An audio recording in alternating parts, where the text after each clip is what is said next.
Saya ingin kalian mohon nanti sambil ditulis ya kertasnya, pulpennya. Nah, saya akan masuk pada ada beberapa capaian. Ini ada prodi capaian pembelajaran dan seterusnya. Yang ingin saya tekankan itu ada pada capaian mata kuliah. Ya, capaian mata kuliah M1, M2 dan M3 ini. Nah, Bapak ada capaian mata kuliah kita pengembangan agama ini. Yang pertama, kita akan coba memiliki penguasaan terhadap prinsip-prinsip beragama. Ya, prinsip beragama itu ini beragama, bukan beragama kita pikiran kita. Nah, yang persoalan ini ya, beragama itu apa? Yang suaranya itu di mute-kan dulu ya. Oke, Bu Dona suaranya di mute-kan aja dulu biar nggak masuk. Oke, agama dan tujuan beragama ini adalah problem yang apa? Prinsip penting yang harus kita kuasai bersama. Apa sih itu agama dan tujuan hidup kita itu apa dalam konteks beragama? Yang nanti tentu kita diminta untuk melakukan mengkontekstualisasi, bisa menerapkannya dalam konteks kehidupan keagamaan. Ya, misalnya relasi antara agama itu sendiri. Saya dengan Mbak Dona, dengan Bapak dan Ibu, ya ini adalah seiman, seagama. Tapi tidak selalu yang meskipun kita memiliki agama yang sama, itu memiliki pemahaman, keyakinan, ataupun perspektif yang sama. Mungkin Bapak dan Ibu ada yang aktif di organisasi Muhammadiyah, ada yang aktif di NU, ada ormas-ormas yang lain, yang tentu itu pada aspek-aspek apa namanya bagian tertentu dari masing-masing agama itu memiliki karakteristik yang berbeda.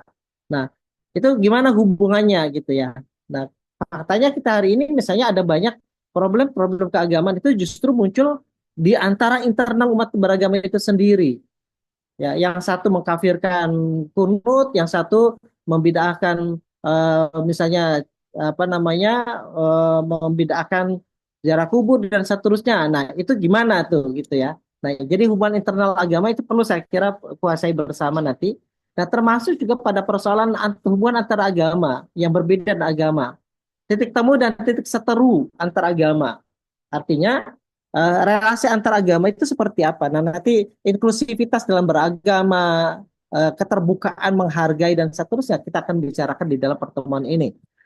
Dan itu yang harus kita kuasai bersama dalam konteks mata kuliah kita. Jadi prinsip-prinsip beragama termasuk juga adalah prinsip-prinsip yang kemudian kontekstualisasinya dalam kehidupan kebangsaan dan juga kemanusiaan. Misalnya pada aspek ini relasi agama dan budaya. Relasinya seperti apa agama dan budaya itu? Hubungannya, apakah agama bisa berdiri enggak secara sendiri dengan kebudayaan?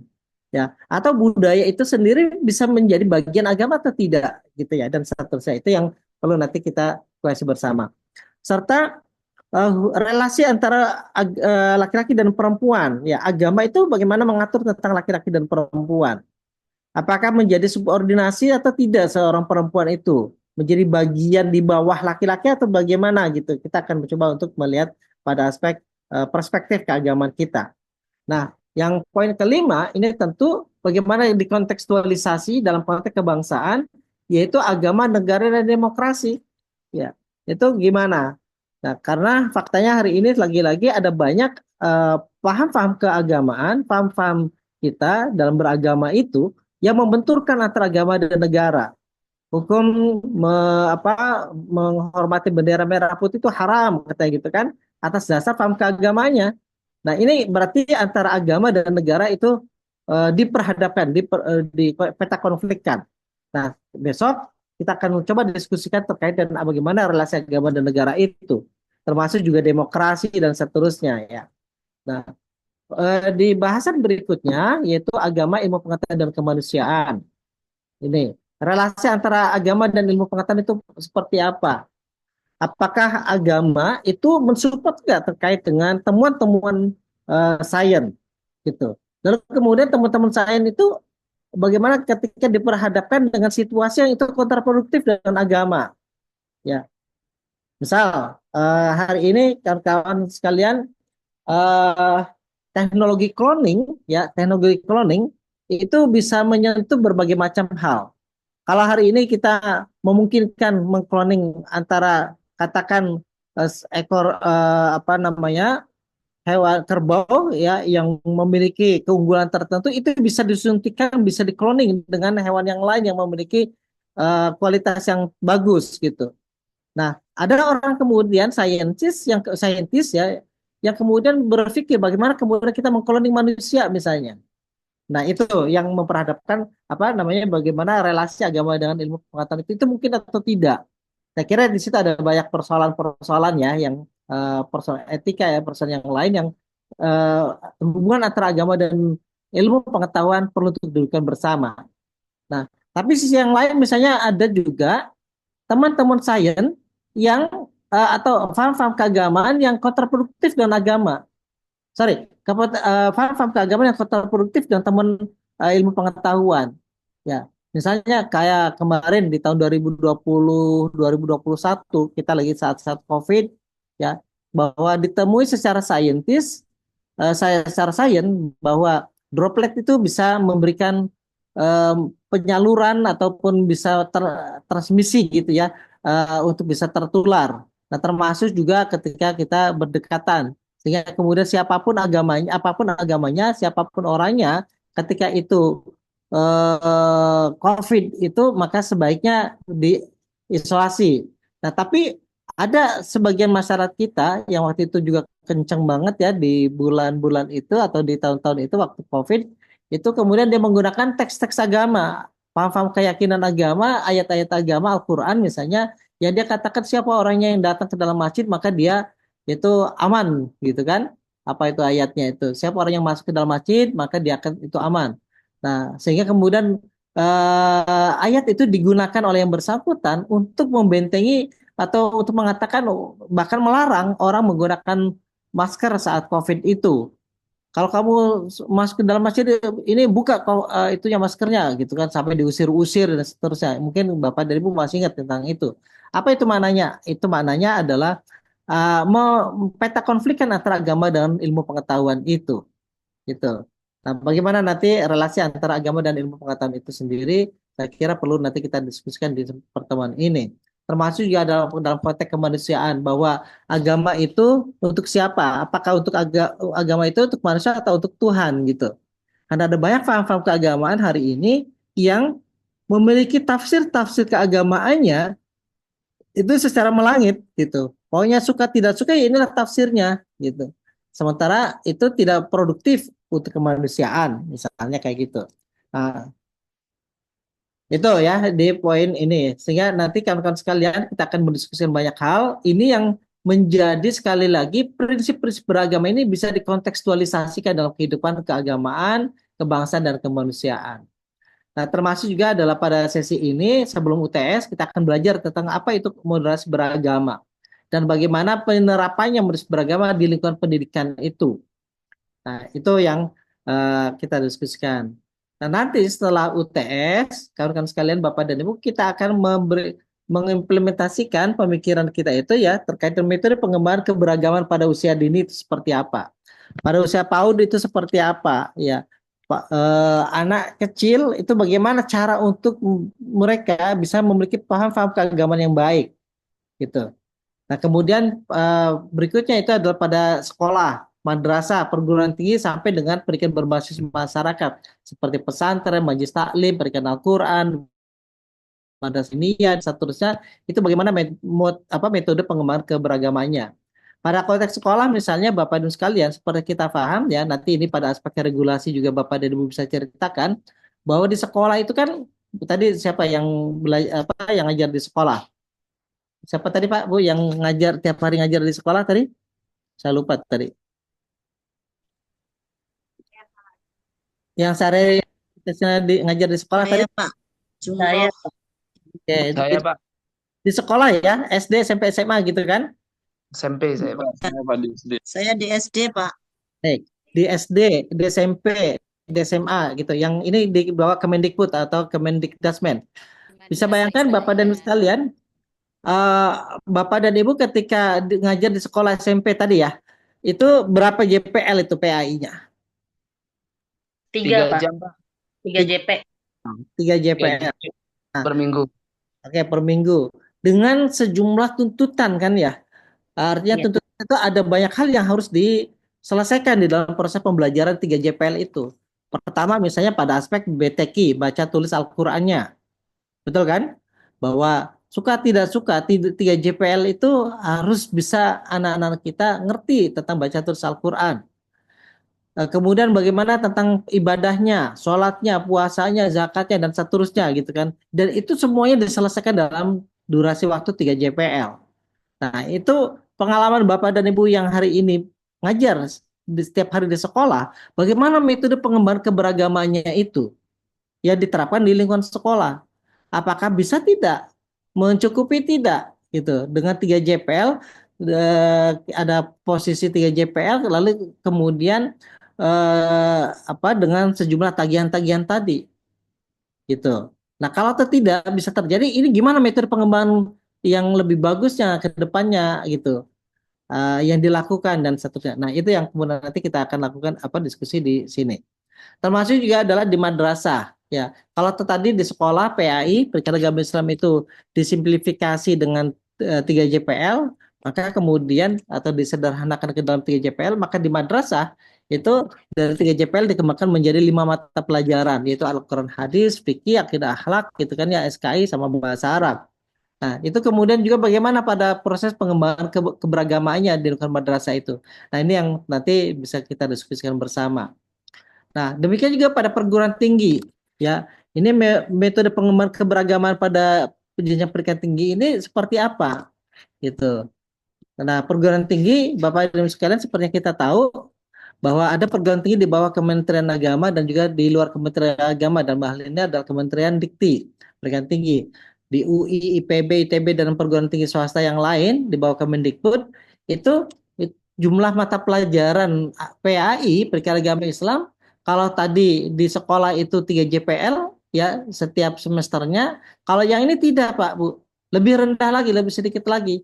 3 JPL itu untuk satu jenjang S1 gitu di perguruan tinggi umum itu di bawah Kemendikti ya, tiga JPL, 3 SKS untuk itu satu jenjang S1, satu jenjang S1 itu kira-kira 148-an ya, atau 152 gitu.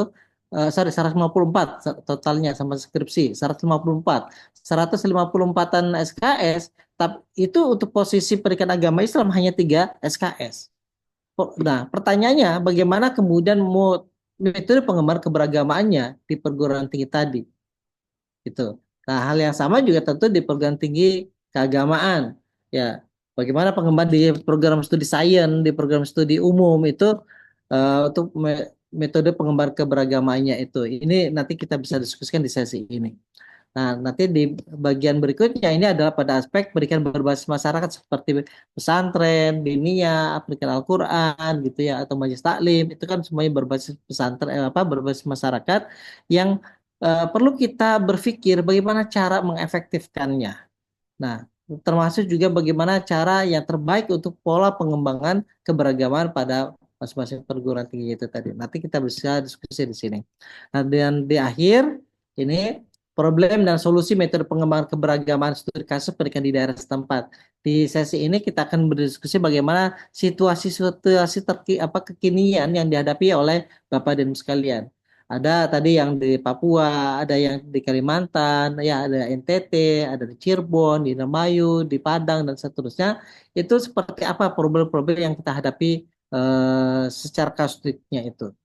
Nah, ini Bapak Ibu sekalian bahasan ini ya ada 13 bahasan. Ini pertama kontak belajar, kemudian kedua UTS sama UAS berarti 3, ini dari 16 berarti 13 ya.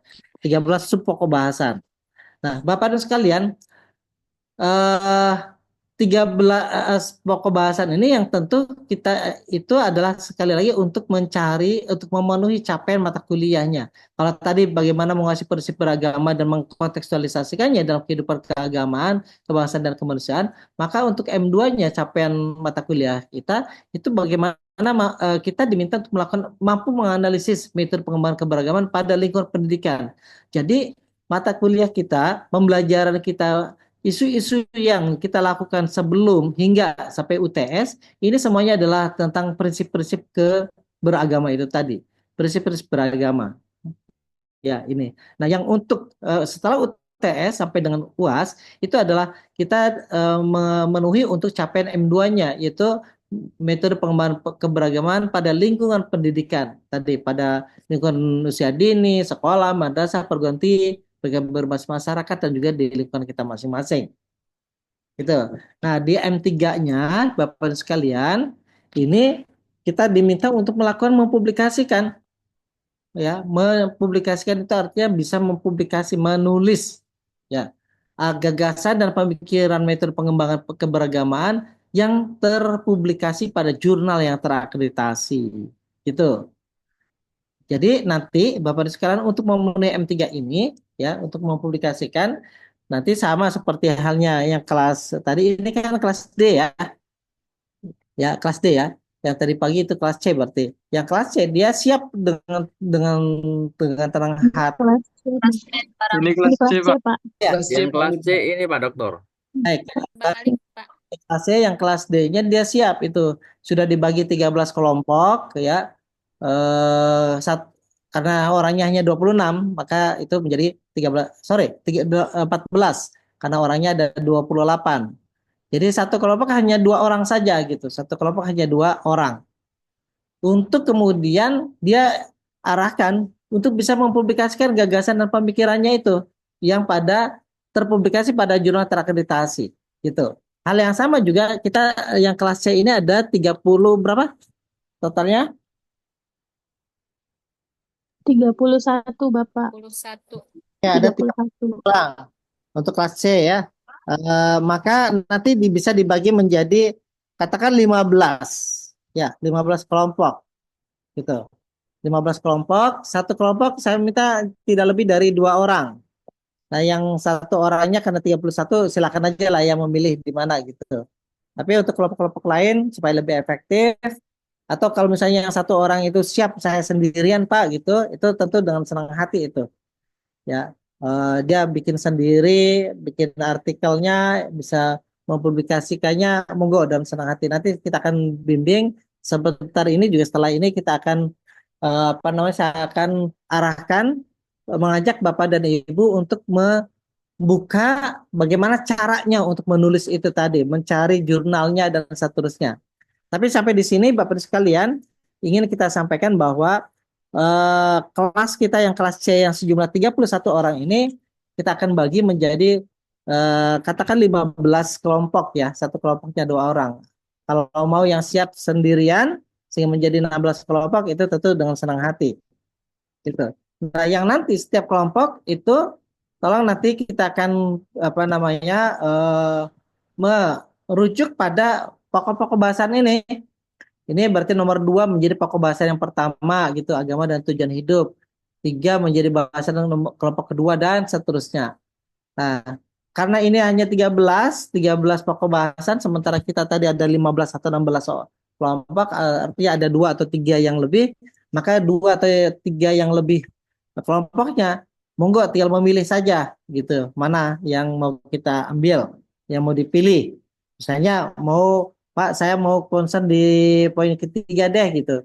Nah, yang satu kelompok misalnya dia akan mengambil pada internal, hubungan internal agama, yang satu kelompok lagi itu adalah antaragamanya, antaragama yang berbeda-beda misal gitu.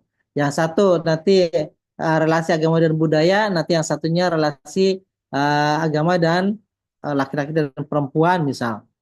Atau misalnya pada yang lain, ini yang satu hanya untuk konsep moderasi beragama saja, sementara yang satu lainnya transformasi moderasi beragama dalam pendidikan misalnya. Itu juga monggo silakan. Gitu ya. Sehingga satu kelompok tidak lebih dari 2 orang itu tadi. Gitu. Oke, sampai di sini ada pertanyaan dulu nggak sebelum kita masuk pada jurnal?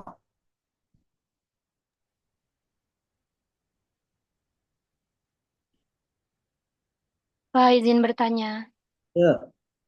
Kalau misalnya yang sendirian boleh bebas memilih dari 13 tema tersebut, gitu Bapak. Ya, boleh. Baik, terima Hmm. kasih. Ya, sama seperti halnya ini kan tadi ada 13 materi, sementara kalau kita bagi menjadi berapa 15 atau 16 kelompok berarti kan ada sisa 2 atau 3 kelompok gitu. Yang 2 atau 3 kelompok ini yang silakan bebas mengambil dari materi-materi yang mana gitu. Itu ya. Nah, Bapak Ibu sekalian untuk kelompoknya nanti kelompok satu maupun kelompok 13 atau 15 gitu ya. Kelompok akhir itu pada aspek pengumpulannya kita akan samakan saja semuanya. Yaitu di UTS ini, di jadwal UTS, semua masing-masing kelompok itu draft artikelnya tolong untuk bisa dikumpulkan di sini nih, di pertemuan ke-8. Baik kelompok satu atau pembahasan 2, 3, dan 1 maupun di sini pembahasan yang ke-15 itu semuanya sudah dikumpulkan di saat UTS. Gitu. Untuk apa? Agar tidak ada apa namanya, wah Pak saya nanti di kelompok akhir aja Pak gitu katanya. Kenapa? Biar gampang ngumpulinnya itu di akhir, enggak gitu. Semuanya sama yaitu di satu TS. Jadi Bapak dan Ibu yang pas kebagian kelompok ini pun ya silakan untuk mengumpulkannya di kami nanti pada saat UTS gitu. Maupun yang kelompok akhir di sini misalnya apa dikumpulkannya pada satu tes itu. Gitu. Ada pertanyaan? Silakan.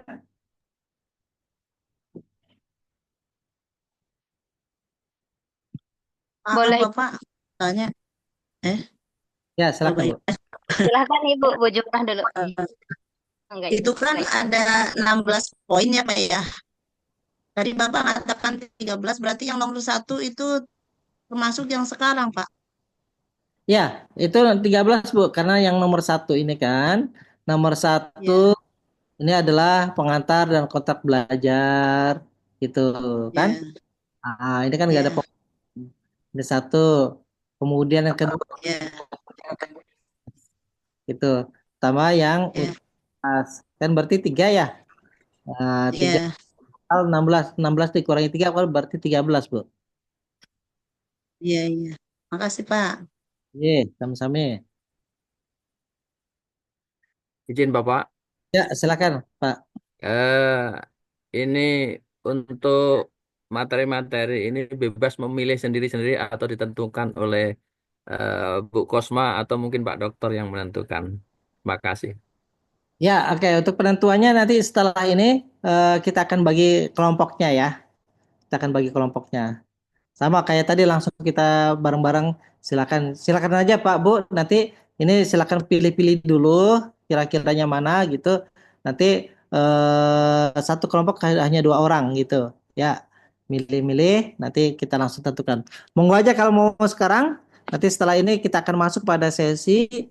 Saya akan membawa Bapak dan Ibu menghantarkan pada bagaimana cara untuk mencari artikelnya ya, mencari apa template jurnalnya, jurnal sasaran kita dan seterusnya. Yang tadi kita samakan dengan kelas D-nya. Nah, hanya saja gini, sebelum ke pembagian kelas, Bapak dan Ibu sekalian, ini kan tadi ya, untuk sinkronus hanya 4 kali. 4 kali itu nanti insya Allah hari ini kita sinkronus, minggu besok juga mudah-mudahan kita sehat walafiat semuanya, kita akan melakukan sinkronus. Nah, di sini sudah kita tentukan juga, saya di bagian bawah ya, ini ada metode pembelajaran sekarang diskusi dan tanya jawab. Nanti di minggu besok pun kedua ini ada diskusi dan tanya jawab. Nanti yang ketiga ini tidak tidak sinkronus tapi asinkronus. Nah, baru ada lagi di sinkronus itu di pertemuan ketujuh ya, ya sebelum UTS gitu. Kemudian setelah UTS kita adakan lagi secara sinkronus di sini ke sembilannya. karena minggu yang ke-8 UTS. Gitu ya. Nah, tambah lagi yang terakhir di pertemuan ke-15 kita akan ada diskusi atau secara sinkronus. Nah, tinggal nanti pada saat asinkronus ngapain kan gitu ya. Kitanya tuh ngapain pada saat kita asinkronus. Artinya ketika kita tidak melakukan apa namanya kuliahan secara bersama seperti sekarang. Nah, Bapak dan sekalian, eh, saya ingin tawarkan saja, mau seperti apa untuk asinkronus? Ya, apakah nanti misalnya di ada beberapa tawaran. Yang pertama, apakah disamakan seperti hanya kelas D? Ya, yang kelas D ini pun saya tawarkan, mereka kemudian sepakati. Misalnya apa? Mereka itu gini, Pak Wendy katanya, kami akan bikin makalah, ya kelompoknya itu tadi. Nanti pada saat minggu besoknya itu masing-masing kelompok diminta untuk membuat video, rekaman video yang berdurasi sekitar 10-an menit. Nanti kemudian diupload di masing-masing akun YouTube-nya. Setelah itu nanti itu dimasukkan ke dalam aplikasi kita, aplikasi Win Cirebon ini untuk diberikan apa namanya diskusi gitu ya, saling mencat, saling memberikan komentar terhadap apa yang sudah dipaparkan oleh para pemakalahnya itu tadi. Gitu. Itu yang dilakukan oleh kelas D. Gitu. Saya bilang, oke, emang kok gimana disepakati gak dengan cara kayak gitu untuk apa namanya untuk asinkronusnya. Mereka pada menyepakati itu. Nah, yang kelas C seperti apa nih? Apakah disamakan seperti itu yang kelas D atau mungkin dengan pola yang berbeda?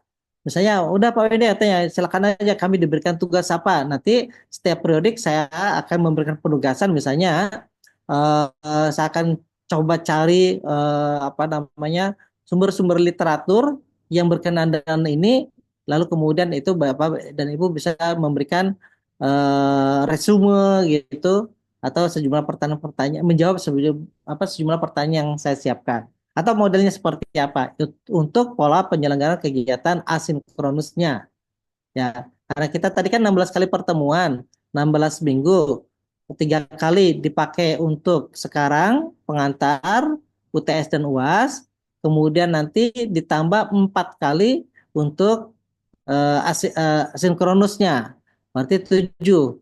Sementara itu ada 16, berarti ada 9 kali pertemuan yang asinkronusnya. Nah, yang 9 kali pertemuan yang secara asinkronus itu mau dipolakan seperti apa gitu. Gitu ya. Ya, Resume boleh, Pak. ya silakan coba silakan diberikan komentar. Monggo Bu Imas, ini sudah angkat tangan dulu. Assalamualaikum warahmatullahi wabarakatuh. Pak, Pak, kalau kalau bisa itu resume aja. Kemudian resume ya Pak. Eh, Kemudian yang ini terkait dengan artikel, itu harus sampai terbit atau boleh sampai submit aja? ya, pertanyaan bagus. Sebelum menjawab kepada teknis untuk asinkronus, saya ingin jawab yang pertanyaan kedua tadi Bu Imas. Itu untuk sampai apa? Bagusnya memang itu sampai ke terbit ya, sebagusnya. Tetapi kan proses terbit itu panjang. Yang bisa jadi itu lebih dari 6 bulan, bisa jadi itu nanti untuk setahun gitu, tergantung dari pengelola jurnalnya. Nggak bisa memastikan. Saya sendiri hari ini sudah mensubmit ada beberapa artikel di Sinta 1 dan beberapa jurnal lain itu masih masih belum ada balasan gitu ya. Ya, bisa jadi karena faktornya apa namanya ada sebentar Pak. Mohon maaf. Jadi sampai dan submit aja Bu. Nah, yang untuk asinkronus monggo.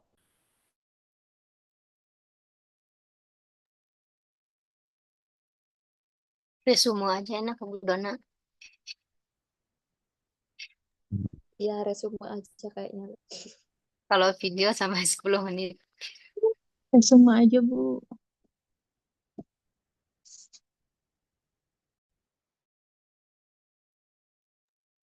Monggo gimana? Ya disepakati kalau mau pola yang sama silakan ya. Nanti di WA bukan di WA sih. Di aplikasi itu kan ada tuh mau diberikan ya diskusi lewat aplikasi gitu. Bapak Ibu bisa memberikan komentar-komentar gitu terhadap uraian yang disampaikan oleh masing-masing kelompoknya. Kalau Tes. resume nggak apa-apa, silakan aja. Kalau resume nanti saya akan minta Bapak dan Ibu untuk meresum. Tapi saya ingin sampaikan bahwa agar kita itu tetap belajar secara konsisten dan juga secara objektif, ya, tidak manipulatif maksud saya, itu akan saya minta meresumnya pakai tulis tangan. Saya nggak mau pakai tulis komputer, gitu. Ya, Siap, Bu, Pak. gitu. Karena banyak sekali itu, ya, ya pinter-pinter lah gitu. Kalau pakai komputer itu. Tapi kalau tulis tangan ya kita memang harus kerja gitu. Tapi ya itu Bapak sekalian ini kan kita bukan main-main ya. Apalagi di tingkat magister. Sayang kalau misalnya kita dari awal punya niat yang nggak bagus gitu. Sayang banget waktunya kita habis gitu. Kemudian juga tenaganya, uangnya, konsentrasinya dan seterusnya. Kalau tahu kita tidak mengambil posisi keseriusan kita dalam proses pembelajaran, nggak dapat apa-apa nanti Pak Bu. Sayang aja nanti.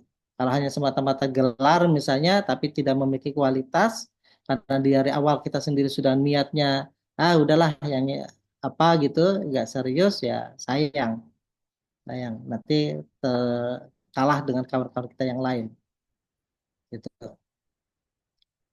Nah, kemarin misalnya kalau di kelas apa ya, saya ngajar ya di UIN Jakarta itu baru semester 1 Pak Bu ya, dan semester satunya juga bukan S2.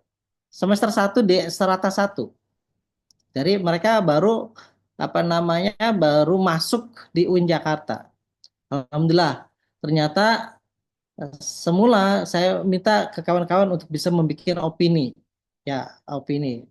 Barang 2-3 halaman gitu. Membahas isu-isu kasus-kasus tertentu, isu-isu tentang pendidikan.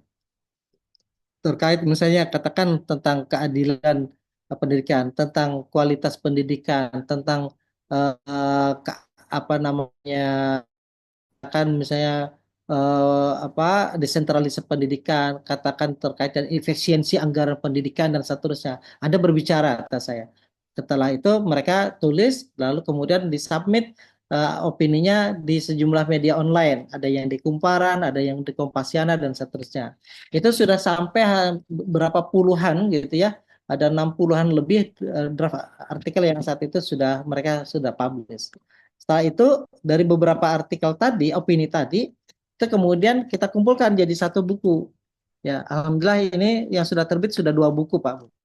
Itu mereka baru semester 1, ya, baru semester 1, strata 1, bukan strata 2. Nah, setelah itu di tengah perjalanan saya meminta kepada kawan-kawan itu mahasiswa kami untuk melakukan riset tentang apa yang kira-kira Anda tertarik tentang isu-isu pendidikan di lingkungan Anda, kata saya. Ada risetnya terkait dengan AI, efektivitas penggunaan AI, atau misalnya ada kontribusi AI dalam hal pengembangan tugas gitu. Ada juga terkait dengan perilaku keagamaan siswa dan seterusnya. Nah, kemudian kita bimbing lakukan riset-risetnya itu tadi. Alhamdulillah itu sudah tersubmit ya, sekurang-kurangnya 16 draft artikel jurnal yang sudah disubmit di jurnal terakreditasi Sinta, karena semester 1 di semester 1 strata 1 itu di Sinta 5 gitu. Ada yang Sinta 6 juga, jadi antara 5 dan 6 gitu. Itu baru semester 1 ya, Pak Bu. Strata 1. Jadi anak baru lulusan SMA gitu. Mereka sudah bisa menulis draft artikel itu tadi. Sehingga insya Allah ini kemarin sudah ada yang sampaikan. Alhamdulillah Pak Windy, ini sudah ada berapa ya, 6 bulanan lebih. Sorry, sebelum sebelum belum 6 bulan berarti ya, karena kan kita baru selesai di bulan kemarin di bulan Desember, berarti sekitar 3 bulanan sekarang. Itu yang sudah disubmit ternyata sudah ada respon dari pengelola jurnal yang mereka akan mau mempublikasikan, kan terbit artikelnya itu di jurnal itu. Jadi anak semester 1 bisa mampu menghasilkan jurnal yang terakreditasi. Nah, maksud saya jangan sampai kita kalah nih. Ini kan S2 bukan S1 gitu. Mereka sudah bisa menghasilkan itu ya. Masa kita enggak gitu. Modalnya sih Bapak Ibu sekalian, modalnya adalah semangat. Semangat dan keseriusan kita. Maka itulah yang kemudian bisa terjadi. Tapi kalau misalnya dari sejak awal kita nggak semangat, kemudian juga ya hahu-hahu gitu ya, nggak kelihatan seriusnya, sayang gitu. Barang itu nggak jadi apa-apa gitu. Sayang gitu. Jadi ya memang harus semangat ya, Bu Imas ya. Semangat Pak Pak Dardiri ya, Al Farouk, Mas Arman, semuanya Siap, Pak. gitu. Oke, jadi sampai submit aja ya, Bu, sampai submit. Karena kalau sampai terbit, ya nanti mudah-mudahan sih nanti kita apa namanya bisa terbit ya. Sehingga nanti Bapak dan Ibu sekalian sebelum lulus dari UIN Cirebon, alhamdulillah tulisan saya terbit gitu kan, gitu. Sebelum lulus S2 sudah terbit artikel di jurnal yang terakreditasi. Nah, itu. Silakan Pak Ibu Baida. Mohon maaf Bapak, untuk jurnalnya yang ada persyaratan yang terakreditasi berapa Bapak? Ya, tadi sepakatnya kalau yang kelas D itu minimal Sinta 4. Ya, Sinta 4. Syukur-syukur link yang apa ya Sinta 3, Sinta 4 lah kira-kira itu. Ya, Sinta 3 dan Sinta 4. Kalau Sinta 5, Sinta 6 kayaknya kalah sama anak semester 1 yang S1 tadi kan. Gitu, karena mereka sudah bisa di Sinta 5 gitu. Nah, syukur-syukur ada lagi Bapak dan Ibu yang bisa sampai pada Skopus gitu. Nanti saya akan bimbing, saya akan membantu ya untuk bisa mempublikasikan itu, untuk bisa bagaimana mensubmitnya dan seterusnya saya akan terangkan nanti insya Allah.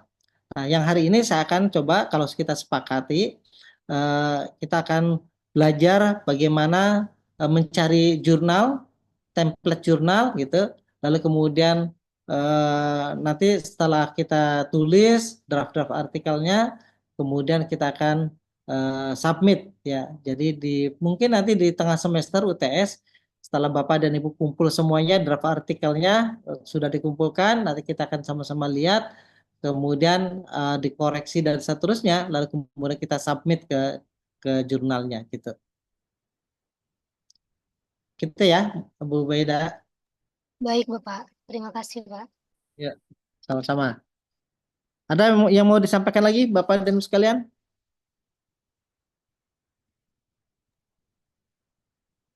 Oh iya, saya lupa Pak. Sekalian boleh nggak ingin mengajukan diri, izin mengajukan diri untuk tugas Bapak yang jurnal, boleh sendirian saya Pak. Woi, dengan senang hati, luar biasa keren Bu Beda. Oke, Bu Beda mau sendirian ya? Iya. Oke, sip, sip. Oke, Izin kalau Bapak, tadi sudah Bu Imas, izin tadi Bu Imas juga mau sendiri. Banyak yang sendiri itu bagaimana? woi senang banget saya. Weh, ya jadi dua itu adalah maksimal. Jadi kalau mau sendirian, monggo saja, ya, gitu. Silakan saja, silakan. Nah, kalau Bapak dan Ibu ini ada berapa? 31 masing-masing. Wah, saya senang banget. Maka nanti dari program Pasca Sarjana UIN Cyber Session Nurjati akan submit 31 draft artikel. Wah, keren banget gitu. Monggo. Coba sekarang saya mau ini dulu tes kes aja dulu ya.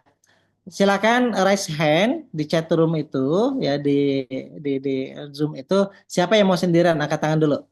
Silakan di raise hand. Satu Bu Beda, terus siapa lagi? Yuk, Bu Imas yang mau sendirian. Ada lagi? Pak Mustain. Ada, Pak. Maaf Pak, nggak bisa raise hand Pak. Oh, Budi. Di bagian bawah Budi ya. Di Nggak ada bagian Pak, nggak muncul Pak. masa sih nggak muncul? Ini kayak belum bayar nih. Nggak apa, pakai handphone Pak. Oh, pakai handphone. Oh, Kalau laptopnya nggak muncul itu gambar apa videonya. oke, oke. Ya. Oke, siapa lagi? Wes, ini satu, dua, tiga, empat. Bu Dona, Pak Mustain. Bapak, mohon maaf, kalau sendiri boleh milih judul bebas. Ya, tapi nanti kita akan bagi juga ya. kita akan bagi juga, jangan sampai semuanya numpuk di satu apa namanya di satu bahasan gitu. Sementara bahasan lain ada yang tidak mengcovernya gitu. Oke, ada baru 6 orang ini. Bu Baidah, Bu Imas, Pak Mustain, Bu Dona, Bu Hanifah, Bu Eni, Bu Azizah. Saya, Pak. Oh iya, sama Bu Dia ya, Bu Dia. Iya. Boleh Oke, saya, Pak. ya angkat Nggak tangan, apa-apa. angkat tangan. Enggak muncul, Pak. Di saya, di komputer saya enggak muncul. Oke. Bapak benar padahal ya. Iya, sadar diri. Oke, oke, baik. Berarti ada 8 orang. Baik, wis tambah lagi nih ya. Pak Hasin juga. Oke. eh Bu Dona minta tolong dicatatin dulu ya. Oke, sekarang Bapak dan Ibu sekalian, kita akan bagi ini aja dulu bagi kelompok ya, ya pembahasan. Tapi ingat jangan sampai ada yang kosong gitu, jangan sampai ada yang kosong pembahasannya. Oke, saya akan share lagi pokok-pokok bahasanya. Ya, sip. Yuk, yang pokok bahasan kedua, agama dan tujuan hidup, siapa aja? Boleh, Siapa? Pak, saya. Oke, Bu Dia. Oke, Siapa? pada dicatat dulu ya. Bu Dia mau sendirian apa mau berdua? Sendiri, Pak. Oke, sendiri. Terus yang lain, ini yang kedua, hubungan internal agama dan titik temu dan titik seteru antar agama. Siapa nih? Saya Pak Dokter. Oke, Pak Rizky ya. Ya Pak. Tolong dicatat nanti habis ini Pak Bu Dona diulang ya kesimpulannya. Mau sendirian apa mau berdua Pak? Boleh sendiri, boleh berdua Pak. Nanti Oke, kalau nggak ada pasangan sendiri. oke baik. Berarti kalau gitu mau sendirian, Kak, bentar saya belum sempat catat. dicatat dulu deh, catat dulu ya. Mungkin selain Bu Dona juga silakan saling membantu. Saya ulang. Gini aja deh Kak, teman-teman yang pilih sendiri aja gitu. Nanti diurutin aja topik satu siapa gitu. Kan Ya, teman-teman yang pilih, mereka ingat aja sendiri. Nanti kita tinggal tanya siapa tadi yang topik satu gitu Kak. udah nggak usah kayak itu. Kita ulang lagi aja biar selesai. Ya, ini tadi siapa tadi yang ini agama dan Dia. Dia Feriana, Pak. oh dia, silakan dicatat dulu. Siapa? Oke ya, Sudah, Budia sudah Pak. udah ya. Yang poin ketiga, Saya Pak. Pak Rizky. Ya Pak. Terus yang ketiga, kita ngikut aja dulu urutannya. Pak Rizky. Yang keempat, Saya, Pak. Saya enggak apa-apa, Pak. Oke, Yang keempat, saya boleh. Bu Baida sama Pak Dardiri mau sendiri mau berdua? Sendiri. Sendiri boleh, berdua boleh. Tadi sendiri saya. Oke, berarti ya sendiri-sendiri ya. Oke, Pak. Oke, Bu Dona, Bu Baida sendiri juga. Kak, saya mau yang pertama, mau yang kedua. Hah? Saya mau yang pertama. Agama. Ya, tapi sendiri juga. Oke, Anda tulis aja dulu ya. Oke, kita lanjut pada Kelima. ke berapa tadi? Iya, Yang kelima ya. kelima, Pak. Oke, agama, negara dan demokrasi siapa nih? Oh, Bu Eni. Siapa? Saya Pak. Pak Nur Habibie ya? Siapa itu? Saya juga Pak. Pak Arda. Oke. Siapa mau Berarti ada 3. Bu Eni, Pak Arda, Pak siapa lagi situ? Nur Habibie.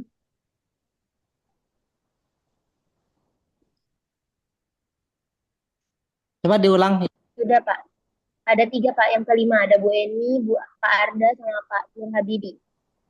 Oke. Tapi nanti jangan sampai yang numpuk ya. Ya, Pak. Yang keenam. Dulu. Yang keenam. Saya Bu Dona. Nomor 6. Siapa? Hanifah. Bu Hanifah ya? Bu Ya. Hanifah yang keenam ya? Iya. Dan saya Bu Dona. Oke, 7. Oh, Siapa? Pak Asin juga ke-6. Ya, saya nomor 6. Agama Nak. pengetahuan dan kemanusiaan. Saya nomor 6, Bu Dona. Pak Wawan. Pak Wawan. Nomor 6. Oke, yang ke-7. Oke, kita ke-7.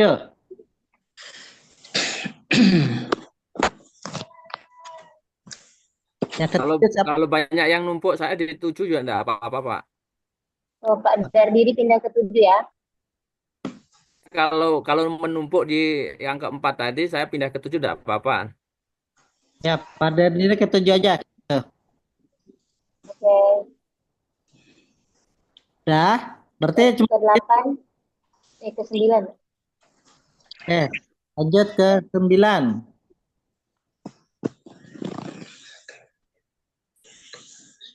Siapa? Siapa yang ke-9?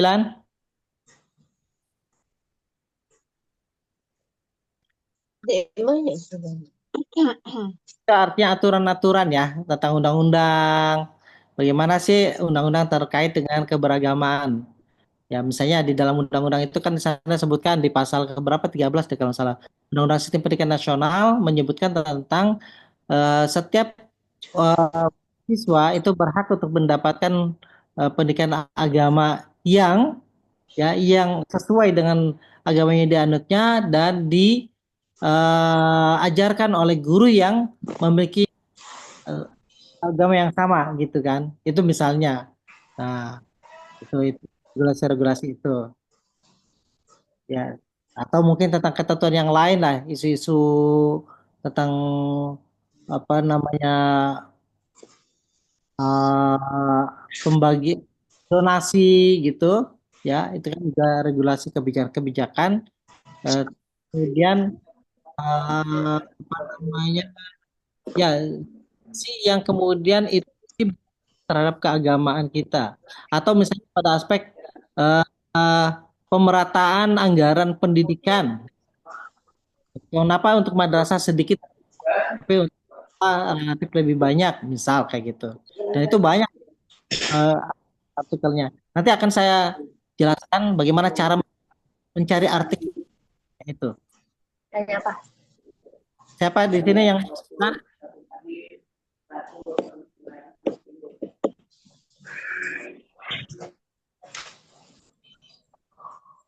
Kalau nggak ada yang mau, nggak apa-apa saya. Pak Pud ya? Ya, boleh. Pak Put 9. Ya. Misalnya undang-undang pesantren itu Pak Pud boleh Pak Pud? Ya, siap. Itu banyak banget itu. Jurnal-jurnal, artikel-artikel tentang undang-undang pesantren. Yang ke-10 siapa nih? Saya, Pak. Saya Pak. Saya, Pak. Dengan siapa Pak Musaim? Ya. Bu Hanhan, Pak Musaim. Oke, 11 Bu Azizah dengan Ini yang 11 siapa? 11. 11 saya Bu Pak. Azizah. Siapa? Saya, Siapa? Pak. Abdurrahman, Iya, nomor 11. nomor 11. Mau siapa? Bu Indah tadi apa Bu Indah? Mau 11 tadinya sama Bu Maul, Bu. Berkelompok. Oh, berkelompok. Bisa Mangga, nggak? Bu. Boleh. Mangga, Bu. Boleh. Bu Maul dan Bu Indah berkelompok. Ya, Oke. saya pindah Oke, aja ada empat. Bu Dona, nggak apa-apa. Ya, yang lain. Saya dulu ya Bu Saya yang dengan Pak Rahman. 12 Oh, Pak Rahman. Saya dengan Pak Rahman berarti. Yang 12. Nomor 12 saya. Yang Nomor 11 dulu. 12 Muhammad Arman. Pak Oke. Buhori 12. Oke, Pak sebentar. Bukhari. 12. Muhammad Arman, Sendiri. 12. Pak Arman 12 sendiri.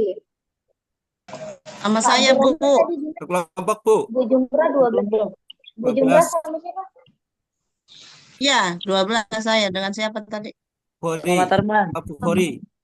Oh, berkelompok. Pak Buhori. Dengan Pak Buhori. Ya. Saya nomor 12 juga tadi. Iya, ya. Bentar, Bu. Jadi Pak gimana? Arman 12 sendiri. Iya. Oke. Pak Abdurrahman kemana tadi? Nggak apa-apa, Belum. Bu. Saya di bawah aja. Saya ke ini aja. Saya 13 sama Pak Hasin, sama Pak ini berarti ya. Pak Rahmat berarti. Kita langsung ke 13, silakan. Siapa aja 13? Pak Rahmat, Pak Abdurrahman dan Pak Rahmat berkelompok. Berkelompok atau sendiri, Pak? Pak Rahmat, Pak Rahmat.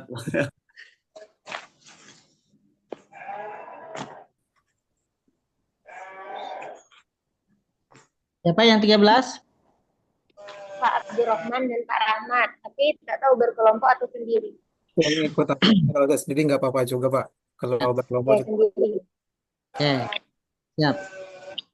Yang Ya 4, saya Pak, Bu, saya Bu. Nomor 14. Ya jumroh.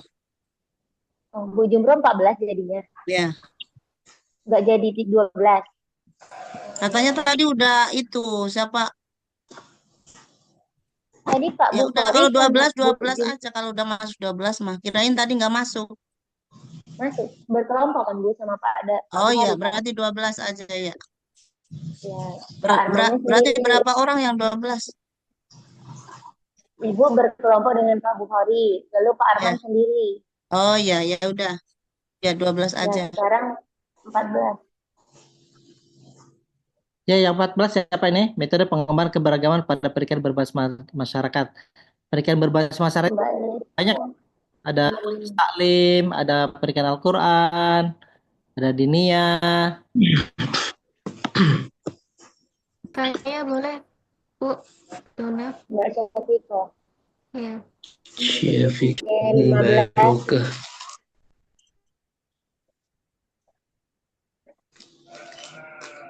Terakhir 15. Ini sendirian tadi ya, yang 14. Iya, Mbak Kalau Syafiko. ada temannya nggak apa-apa sih. Boleh Mbak Syafiko sama saya. Siapa? Oh iya, siap. Siapa Nita, tadi? Nita. Oh, Ya. iya. Yang 14 ya.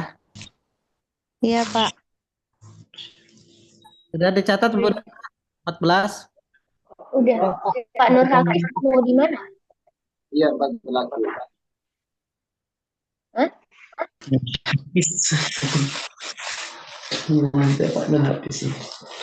Pak Nur Hafiz di mana? 14 aja, Bu.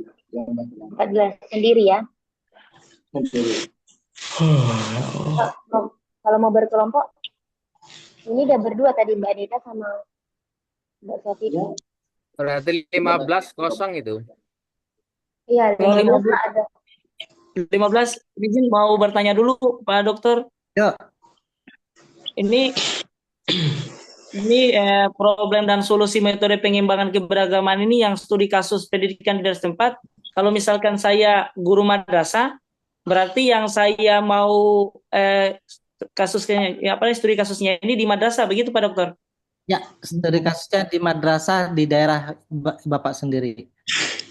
Saya ini saja yang nomor 15 ini berpindah dari nomor 12 ke nomor 15. Oke, Pak.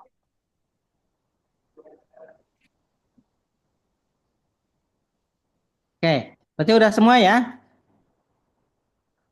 Bu Dona, udah semua? Oke ya. Udah, Pak. Sekarang coba diulang.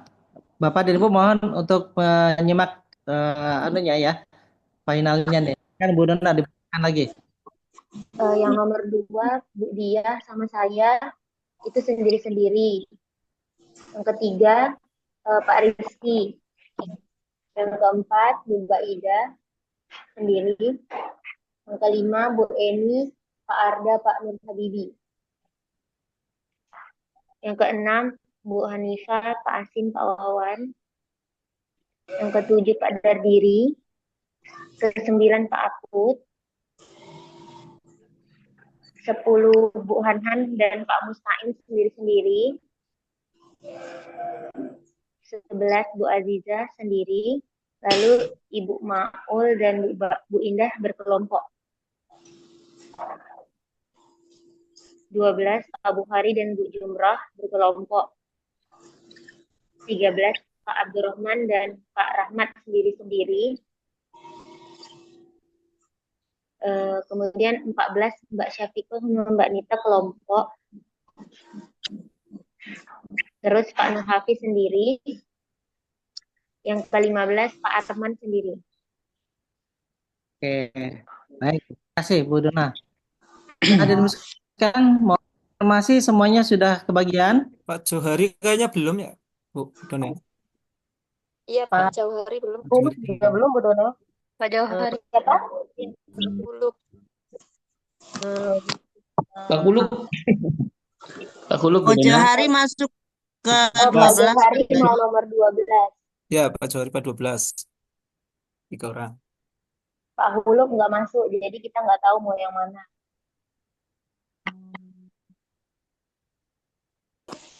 Ini sekarang ada berapa orang yang gabung? 27, Pak. 27. Yang nggak hadir berarti berapa? 4 ya? 4. Ini Bu Dona berapa akun nih? 1 apa 2? Iya 2. 2 Pak, satu lagi di HP. Jadi ada 26. 26. Berarti ada 5 orang yang nggak hadir. Nanti tolong dicatat ya Bu Dona ya. Di WA grup atau di Japri. Siapa yang enggak? Berarti yang sekarang sudah gabung sudah kebagian semua ya? Sudah, Pak. Sudah, Pak. Baik, baik. Ya. Bapak Ibu sekalian, nanti itu semua tadi kita beri kesempatan mau sendiri mau berdua kita tentang hati. Yang semuanya tolong dipastikan di batas akhir pengumpulannya itu pada saat ujian tengah semester ya, draftnya. Sekarang tolong disiapkan pulpennya, bukunya, sama kalau ada laptop silakan buka laptop. Kita akan cari dengan suaranya ya, mencari tahu terkait dengan draft artikelnya dulu. Nah, baik. Sekarang Bapak dan Ibu sekalian silakan ikuti saya akan share. Buka Google-nya.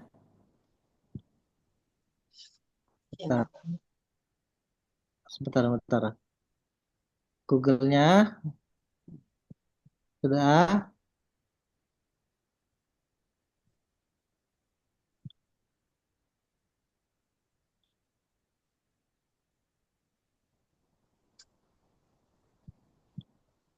Siapa?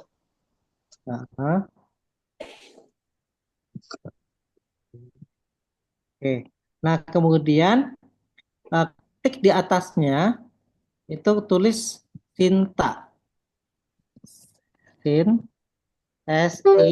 Bukan cinta ya, Sinta gitu. C-nya diganti S.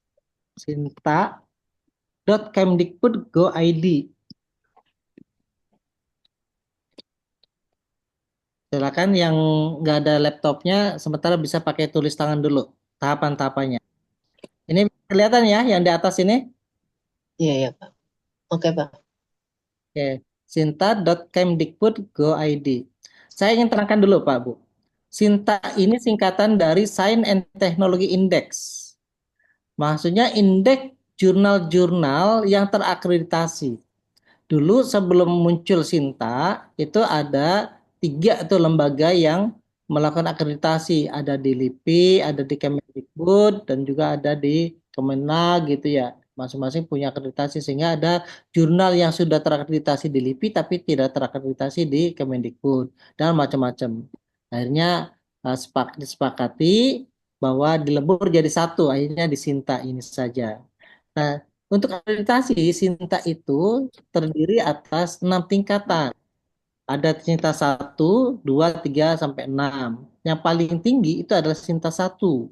Sinta 1 itu tentu berbahasa luar ya, Arab, Inggris, terutama Inggris, yang jurnalnya sudah terindeks di Scopus. Apa itu Scopus? Scopus itu perusahaan dunia, perusahaan raksasa yang dia memang serius betul untuk memanage, pengelola, mengatur terkait dengan perjurnalan.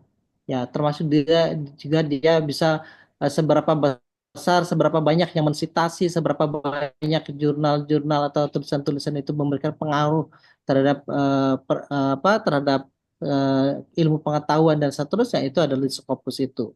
Satu, yang kedua WOS, Web of Science itu juga sama seperti halnya Scopus, hanya saja kalau Scopus lebih luas gitu cakupannya. Tapi kalau WOS itu Web of Science hanya disiplin jurnal-jurnal yang bersifat sciences, ya sciences. Sementara yang WOS itu termasuk keagamaan, kebahasa, sosial humaniora dan seterusnya masuk di dalam Scopus. Nah, sehingga ketika jurnal yang sudah tersubmit, yang sudah terindeks di Scopus atau maka dengan sendirinya jurnal itu akan naik peringkatnya menjadi jurnal Sinta 1. Nah, ada juga yang jurnal tidak terindeks di Scopus atau BOS, tapi dia bisa menjadi Sinta 1. Kenapa? Karena para pengelola jurnalnya serius dia. Misalnya ditandai dengan mampu menerbitkan beberapa edisi terbitannya yang tulisan di jurnalnya itu 80% kalau nggak salah ya, itu penulisnya adalah orang luar negeri semuanya, bukan orang dari dalam negeri. Gitu. Ekonomia itu yang dari Uin Ciputat itu dia belum ke Scopus tapi dia sudah Sinta 1. Kenapa? Karena dia tulisan-tulisannya itu dalam beberapa kali terbitan itu isinya adalah tulisan-tulisan orang dari luar semua gitu. Oke, itu yang Sinta 1. Sinta 2 itu adalah lebih di bawah Sinta Sinta 1 tadi yang dia belum terindeks di Scopus. Dan untuk Sinta 2 itu harus berbagai bahasa luar, ya bahasa Inggris atau bahasa Arab, terutama yang Inggris. Nah, baru Sinta 3, Sinta 4, ini yang nanti kita akan lacak yang Bapak dan Ibu tulis di Sinta 3 atau Sinta 4. Yang sebagian ada yang pakai bahasa Indonesia, sebagian ada bahasa luar gitu. Nah, yang rendah lagi itu adalah Sinta 5 sampai Sinta 6. Sinta 6 itu terutama adalah jurnal yang baru terbit sekurang-kurangnya dalam durasi waktu 2 tahun terakhir gitu. Dan dia sudah punya di portal web berbasis website. Itu maka jurnal terlihat di Sinta 6. Oke, itu ya. Nah, Bapak Ibu sekalian, sekarang kita akan mencari jurnal-jurnal yang mau kita tuju dulu nih. Gimana caranya? Karena kita mau bikin artikel yang akan kita publikasi di jurnal. Maka hal yang pertama harus kita cari itu adalah kita mau sasarannya dulu, mau diterbitkannya di mana gitu ya. Supaya bisa menyelesaikan dengan template-templatenya. Nah, pertama ini di sini ada source. Ya, sources itu kelihatan ya. Source. Kemudian sini ada jurnal. Kelihatan Pak Bu? Kelihatan? Halo? Iya, kelihatan, Pak. Oke, habis itu ya, makasih. Habis itu klik di jurnalnya. Maka inilah jurnal yang ada di Indonesia. Ada berapa ribu tuh? Ada 11.642 jurnal. Gitu ya. Ada total jurnalnya itu adalah di sini. Ada 11.642 jurnal. Nah, sekarang Bapak dan Ibu sekalian silakan tulis dulu ya. Jadi tahapan pertama tadi mengetik sinta.kemdikbud.go.id. Tahap kedua tadi klik di source tadi ya, sumber. Lalu di sini nih, lalu kemudian klik di jurnal. Silakan ditulis dulu bagi Bapak dan Ibu yang takutnya lupa nih ya, atau yang tadi nggak buka laptopnya. Habis itu tekan di filter. Oke, klik di filter. Maka ketika filter itu kan menyaring ya. Kita klik di Sinta 3 karena kita akan mencari jurnal Sinta 3. Paling nggak Sinta 4. Oke, kita Sinta 4 sampai Sinta 3. Nah, kemudian kita akan menulis apa? Kita mata kuliah kita ini, artikel-artikel kita itu adalah di bidang tadi pendidikan. Ya, dan juga di bidang keagamaan. Maka klik aja di religion, agama, kemudian education, pendidikan. Ya. Habis itu kita filter jurnal, klik di sini. Silakan tulis ya. Jurnal, Sinta 3, Sinta 4, lalu kemudian education sama religion. Ini tergantung pada tulisan kita, isinya apa. Tapi karena ini adalah mata kuliah kita ini kelihatannya yang pas ya di sini gitu ya. Bidang edukasi atau pendidikan dan keagamaan. Habis itu filter jurnal. Oke. Nah, di sini dari 11.000 jurnal tadi yang masuk dalam kategori filter tadi Sinta 3 sampai Sinta 4 dan di bidang pendidikan dan keagamaan itu tersisa 796 jurnal. Itu.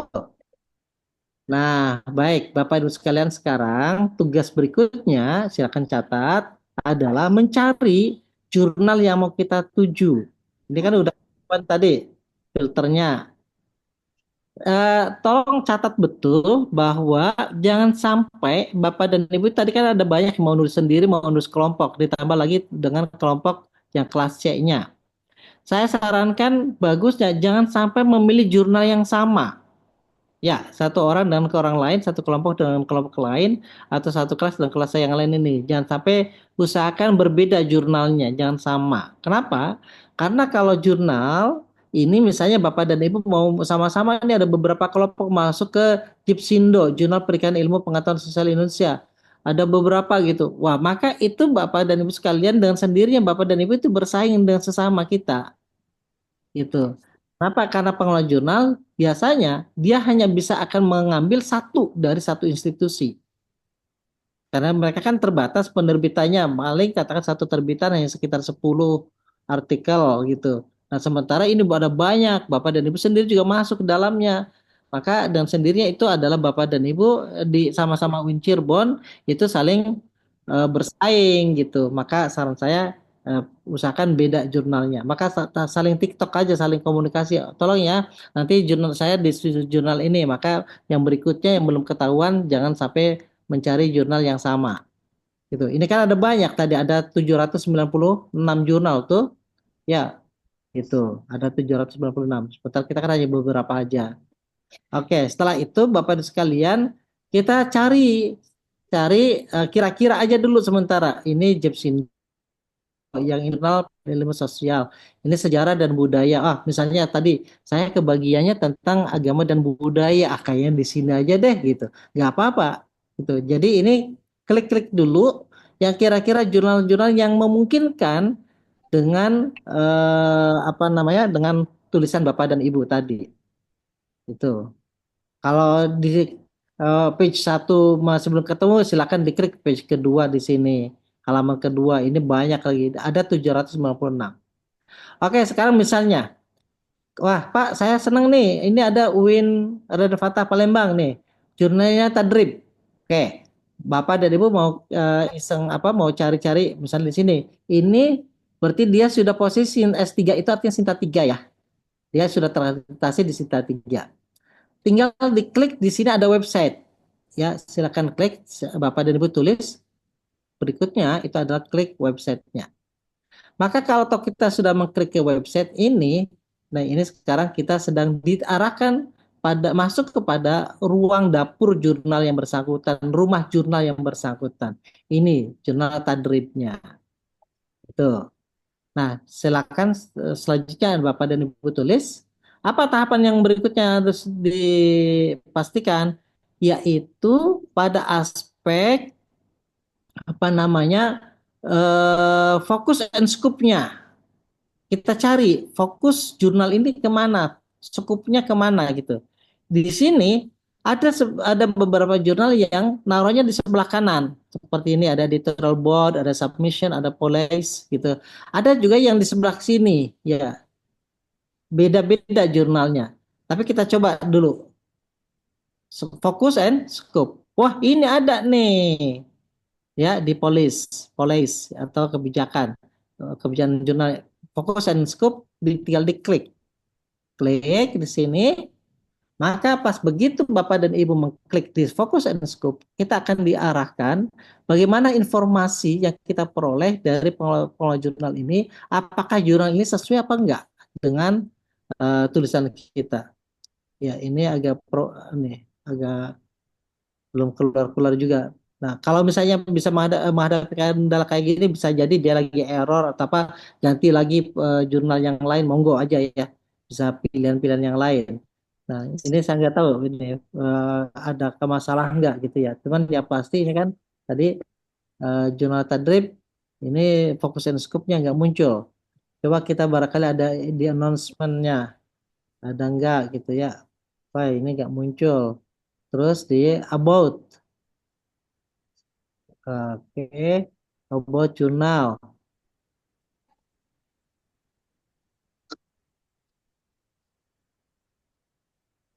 Nah, ini di about jurnal ada tuh fokus and scope ya. Apa di sini?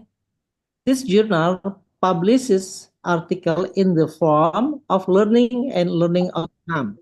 Jurnal ini mempublikasikan artikel yang berasal from ini ya dari pembelajaran ataupun outcome dari pembelajaran ataupun konsep-konsep yang terkait dengan pendidikan Islam. Wah, ini pas ini. Nah, secara detail skupnya itu adalah ini. Itu isu-isu materi pendidikan Islam, isu-isu tentang pendidik, guru dan siswa, learning metode pembelajaran, kurikulum gitu kan ya. Pendidikan politik, filsafat pendidikan, kemudian juga sejarah pendidikan Islam gitu. Ini. Wah, ini kita masuk nih. Oke, kalau sudah masuk. Jadi pilih dulu pada aspek fokus and scope-nya ya. Kedua, kalau sudah Bapak dan Ibu sudah ini pas ya fokus and scope-nya sesuai, maka kita lanjut. Apa itu yang mau kita cari? Nah, Pak, ini kira-kira ada bayarannya apa enggak ya? Gitu kan? Nah, Bapak dan Ibu sekalian di sini pun ada muncul tuh. Ya, tadi saya lihat yang free apa namanya? Apakah bayar apa enggak? Nah, tulisannya kadang ada di sini. Oh, ini nih ada nih. Author free charge. Ya, submission. Di sini ada penulis apa? Free charge. Author free charge. Itu artinya apakah bebas atau tidak. Nih, pembiayaan bebas penulis. Wah, ternyata kalau di sebelah kanan agak problem ya. Kita coba cek lagi karena ini nggak muncul di about tadi. Di mana about jurnal. Coba kita lihat about jurnal lagi.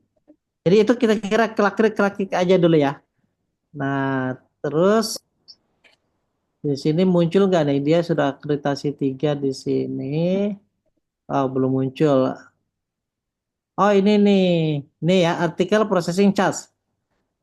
Pembiayaannya. Wow, ini. Coba lihat. Content of informatic journal doesn't charge of article processing charge or submission charge. Artinya Bapak Ibu sekalian ini jurnal Tadrib tidak jadi biayanya gratis. Nah, mungkin Bapak dan Ibu bertanya, Pak Wendy kok kenapa ada yang biaya berbayar, ada yang enggak? Iya, kebiasaan kalau kampus-kampus ini kan negeri ya, UIN Fata Palembang ini, itu berarti dia dibiayai oleh fakultasnya ini, sehingga tidak untuk mengambil lagi dari masyarakat. Sehingga, nah, tapi ada kampus-kampus lain yang tidak membiayai, akhirnya ya udah dari para penulisnya gitu. Nah, kebetulan ini yang takdib ini free of charge di sini kan tuh. Kelihatan banget tuh. Doesn't charge for article processing charge. Ya, atau untuk biaya submisinya juga submitnya. Jadi gratis semua ini. Monggo Bapak Ibu sekalian. Nanti tadi kata saya jangan sampai menumpuk pada satu jurnal ya. Ada banyak sih jurnal-jurnal yang lain yang gratisan juga. Oke, itu silakan dicatat ya. Jadi pertama tadi fokus and scope yang harus dicari, yang kedua adalah pembiayaannya biar kita tahu. Dan sampai baru tahu pas mau dipublish diminta bayarannya kan gitu sayang. Nah, yang ketiga, poin penting yang ketiga itu adalah kita cari pada aspek template artikelnya. Nah, di mana? Nah, di sini ada nih template artikel jurnal. Kita coba lagi apakah di sini bisa dibuka apa enggak ya? Mudah-mudahan bisa. Template artikel jurnal. Wah, bisa ini. Tuh, bisa. Kalau sudah kayak gini, kita tinggal unduh, download gitu. Nah, sudah di-download, maka kemudian tinggal kita ambil, kita ngikuti tulisan kita sesuai dengan template jurnal ini. Nah, di dalam template ini sudah disebutkan kita mau menggunakan apa, ya. Ini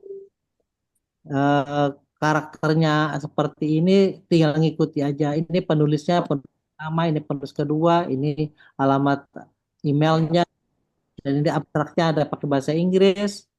Nah, ini kemudian introduction-nya gitu. Pengantarnya seperti ini dan sesuaikan dengan cara ininya apa namanya? Penulisan footnote-nya gitu ya. Kalau ini kelihatannya tidak menggunakan footnote tapi dengan menggunakan ini kelihatannya. Nah, seperti ini. Tinggal nanti ikuti saja. Ya, ikuti. Intinya ikuti template artikel jurnalnya itu. Gitu. Sampai di sini bisa dipahami Bapak dan Ibu sekalian semuanya? Insya Allah paham, Pak. Pak. Oh, Jadi untuk hal ini Bapak dan Ibu sekalian tolong pastikan jangan sampai sama ya jurnalnya. Ya, jangan Ya. sampai jurnalnya pada yang nah sekarang sekalian ya saya akan mengasih tahu satu lagi. Saya ngasih tahu tentang mungkin tadi kan Pak ini regulasi yang baru. Kayaknya ini barang baru nih buat saya. Tadi kan peminatnya sedikit. Ya. Nah, atau misalnya tadi agama, negara dan demokrasi. Pak, kalau untuk mencari artikel-artikel yang terkait dengan itu, isi itu bisa nggak? Bisa. Saya share sekali lagi.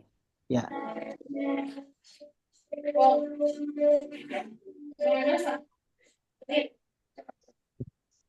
Ya, Pak Arman kita bisukan dulu ya. Sekarang kita cari lagi di oke. Silakan Bapak dan Ibu sekalian dibuka tulis catat ya kertasnya. Nah, kita akan mencari lagi untuk bagaimana cara. Nah, eh, sekarang ketik Google dulu. Ini kelihatan ya Google ya? Kelihatan nggak Pak Bu? Kelihatan banget. Kelihatan, oke. Nah, di Google di sini, setelah Bapak dan Ibu kelihatan di Google, ketik di sini tulis mana connected paper ini. Tuh ya, connected paper. Di sini sudah ada connected paper, tinggal klik di sini ya di portal connected papernya. Artinya itu tulisan-tulisan yang bersinggungan, yang berkoneksi gitu. Nah, misalnya tadi apa tuh? Bapak Ibu mau nulis tentang agama,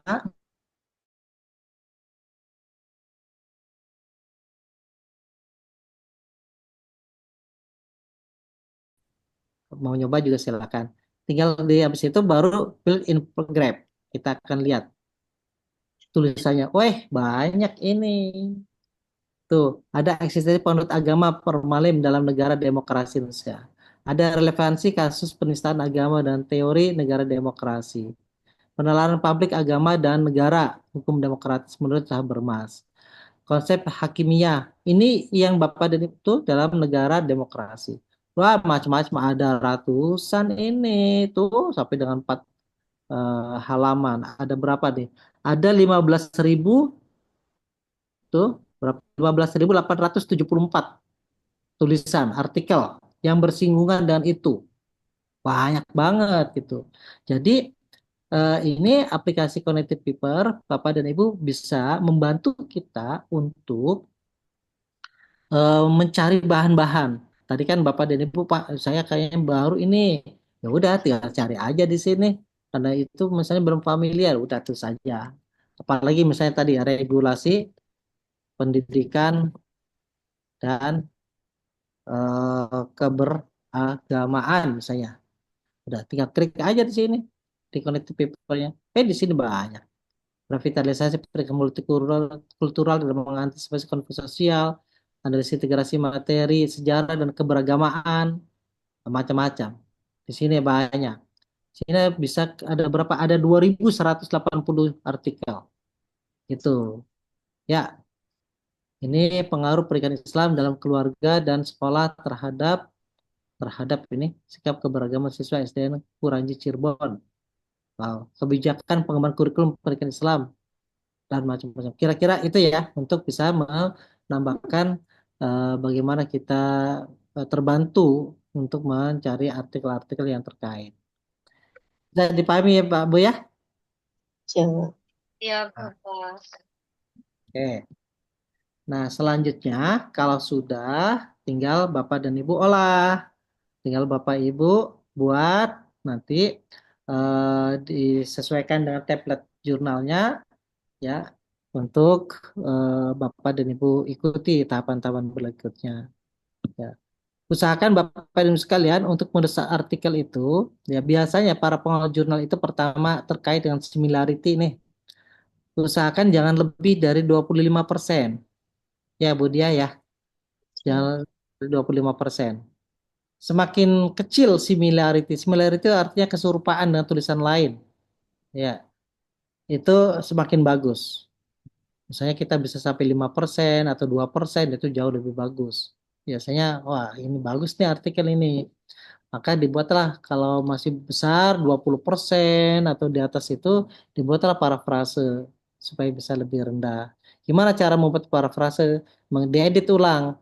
Ah, sekarang gampang itu ada AI, ada apa gitu kan. Gitu kan. Itu parafrase.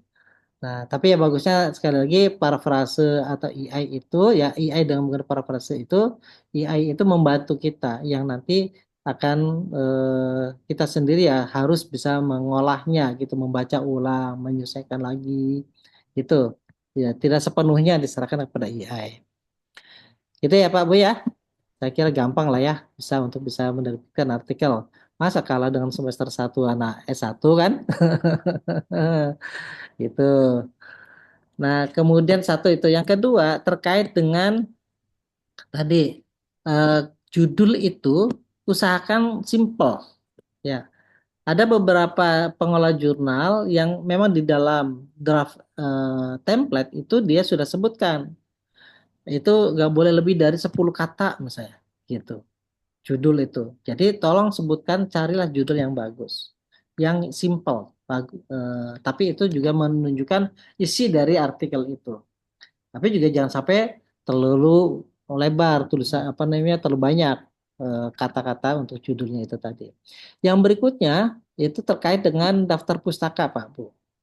Ada norma-norma tertentu daftar pustaka pengelola jurnal yang membatasi apa itu pertama untuk artikel tadi kita mau bantu mencari tahunya dengan connected paper ya. Maka usahakan tidak semua artikel itu juga bisa kita pakai. Di samping yang memiliki relevansi yang bagus, juga pada aspek waktunya. Jangan lebih dari 5 tahun. Gitu. Ya, silakan catat nih. Ini tips-tipsnya nih. Jadi, carilah artikel-artikel yang terpublikasi itu tidak lebih dari 5 tahun. Jadi ya, kalau sekarang 2024 ya, bolehlah tahun 2020 paling lambat. 2021, 22, 23, 24 itu yang lebih bagus lagi gitu. Semakin kekinian. Untuk buku, ya, untuk buku itu kira-kira usahakan tidak lebih dari 10 tahun terakhir terbitannya itu. Ya, untuk 10 tahun terakhir. Nah, kemudian kalau sekalian, biasanya juga nanti akan dihitung. Pak, berapa sih banyaknya referensi itu? Memang tidak terbatas sih. Ada yang 10, ada yang 20, ada berapa. Tapi usahakan jangan lebih, jangan jangan kurang dari 10-an. Saran saya sih di atas 10 itu ya minimal sekali lah. Nah, dari angka 10 itu tolong pastikan tadi kalaupun misalnya terpaksa ada artikel yang kita kutip ataupun yang kita pakai itu lebih dari 5 tahun, usahakan jangan lebih dari 20%. Jadi kalau misalnya kita memiliki ada 10 artikel, maka yang 8-nya itu masih di bawah 5 tahun terakhir gitu, yang 8 artikelnya. Gitu ya. Gitu. Itu untuk jurnal untuk referensinya. Nah, nanti berikutnya Bapak Ibu sekalian eh, kita untuk jurnal ya tinggal TikTok saja gitu. Nanti siapa yang mau menulis, Bapak dan Ibu mau berdua ya silakan. Siapa yang banyak kontribusinya silakan dicatat sebagai penulis pertama. Siapa yang sedikit mungkin penulis kedua gitu. Tapi kalau mau sendirian juga monggo silakan saja. Ya, itu lebih bagus tentunya. Baik, sampai di sini Bapak dan Ibu sekalian, ada yang mau ditanyakan dulu? Ada Bapak, Ya, silakan, Bu Beda. Kita sampai jam berapa nih? sebentar lagi. Ya, silakan Bu Beda. Mohon maaf sebelumnya, Bapak berkenan tidak misalnya Bapak bergabung di grup untuk kemudian nanti ada yang ingin kami tanyakan terkait jurnal yang akan kami tulis gitu, Pak. Silakan aja, silakan ya, gitu. Mm. Terima kasih banyak, Pak. Soalnya belum bergabung di grup MK. Saya udah invite Bapak, tapi Bapak belum bergabung. Oh ya, silakan, biar gampang komunikasinya ya. Pak Hayat, angkat tangan, silakan. Terima kasih waktunya Bapak. Izin saya bertanya Pak. Eh, Kalau untuk metodologi penelitiannya yang kita pakai di tulisan ini, apakah nanti misal diizinkan, misal kalau saya kan biasa saya nulis sekarang pakai bibliometrik sama SLR Pak, kira-kira diperbolehkan nggak Pak? Karena Boleh. eh, mungkin teman-teman mungkin kebanyakan mereka nanti mungkin pakai narrative review atau systematic review. Saya pengen coba, misalkan kalau kita pakai RStudio, kalau kita pakai BiblioShiny dan lain sebagainya itu kan ada output bentuknya ya grafis gitu lah Pak. Nanti kan saya ngambil topiknya Islamic Education di universitas seperti itu Pak. Mungkin bisa saya compare, misal kayak gimana sih penerapan di negara-negara lain kayak gitu Pak. Kan itu bisa saya coba untuk SLR juga, sekalian saya bibliometrik seperti itu Pak. Apakah boleh gitu? Ya, boleh, silakan. Ya, silakan Pak Hayat. Jadi mau apa namanya, mau menggunakan komparasi dengan dunia luar gitu, negara lain, silakan. Tapi tentu begini, Bapak Ibu sekalian. Tulisan itu, riset kita itu akan sangat dipengaruhi atau sangat tergantung dari rumusan masalah. Ya, rumusan masalah kita. Rumusan masalahnya apa? Gitu. Kalau memang itu rumusan masalahnya itu adalah bagaimana katakan misalnya sistem regulasi pendidikan terkait dengan keberagamaan yang diterapkan di Indonesia dan di Jepang misalnya. Maka mau nggak mau ya itu kita lakukan komparasi. Tapi kalau misalnya kita tidak ada rumusan masalah yang menuntut hal itu ya kita juga nggak usah paksa gitu ya. Nah, kalau tapi ini sebagai data-data dukung, sebagai suplai-suplai penguat terhadap argumentasi tulisan kita, monggo-monggo saja ya. Itu silakan. Gitu. Nah, kemudian tadi misalnya di pagi, bahwa ini penelitian kita itu apakah berbasis lapangan atau apa? Saya jawab, itu lagi-lagi berbasis pada tergantung pada rumusan masalahnya. Kalau memang itu kita akan berbicara secara kuantitatif, bagaimana misalnya respon para guru terkait dengan keberagaman siswa di sekolah apa gitu misalnya. Itu kan mau nggak mau kita harus lapangan, harus bicara, harus pakai kuesioner ataupun yang lain gitu. Monggo kalau siap dan kayak gitu. Wah, kalau pakai literatur boleh nggak? Boleh, silakan. Nah, tinggal nanti berarti rumusan masalahnya harus kita ganti gitu, harus disesuaikan. Oleh karenanya, kalau sekalian, tolong pastikan dulu rumusan masalahnya itu tadi ya. Nah, di dalam jurnal ya itu sesungguhnya terutama pada abstraksi itu memuat 3 hal itu. Jurnal itu sebenarnya memuat 3 hal. Yang pertama apa yang mau dicari? Ya, yang itu kemudian muncul rumusan masalah dan latar belakangnya. Yang kedua, dengan cara apa? Cara mencari tahu jawaban masalah itu tadi. Artinya ini metodologi, ya, metodologi. Nah, yang ketiganya itu adalah apa temuannya, gitu. Sekali lagi saya ulang ya, artikel tulisan kita itu sesungguhnya tidak lebih memuat 3 hal. Apa yang mau dicari, dengan cara apa mencarinya, lalu apa temuannya. Itu aja sih secara substantif. Kalau apa yang mau dicari itu artinya adalah pada aspek rumusan masalah yang kemudian tentu itu didasarkan atas latar belakang kita. Yang kemudian kalau toh kita sudah clear untuk mencari rumusan masalahnya ini sudah clear, merumuskan masalahnya itu sudah paham, sudah ngerti, enak itu metodologinya yang pas itu untuk seperti apa gitu. jujur kawan-kawan sekalian, kita itu sering kali mandek itu oleh karena kita sendiri bingung merumuskan masalahnya itu. Gak selesai-selesai skripsinya, gak selesai-selesai tesisnya, gak selesai-selesai artikelnya itu gara-gara itu tadi pada aspek apa namanya rumusan masalahnya yang kita sendiri bingung untuk mendefinisikan ataupun membuat rumusannya itu. Jadi mau mencari apanya itu yang susah gitu. Oleh karenanya tolong pikirkan dulu ya. Nah, rumusan masalahnya dengan cara apa, metodologi, lalu kemudian ketiganya itu ada dengan hasilnya apa, temuannya itu. Itu sih. Gimana Pak Jauhari? Angkat tangan. Baik, Pak Dokter. Terima kasih. Assalamualaikum warahmatullahi wabarakatuh. Salam warahmatullahi wabarakatuh.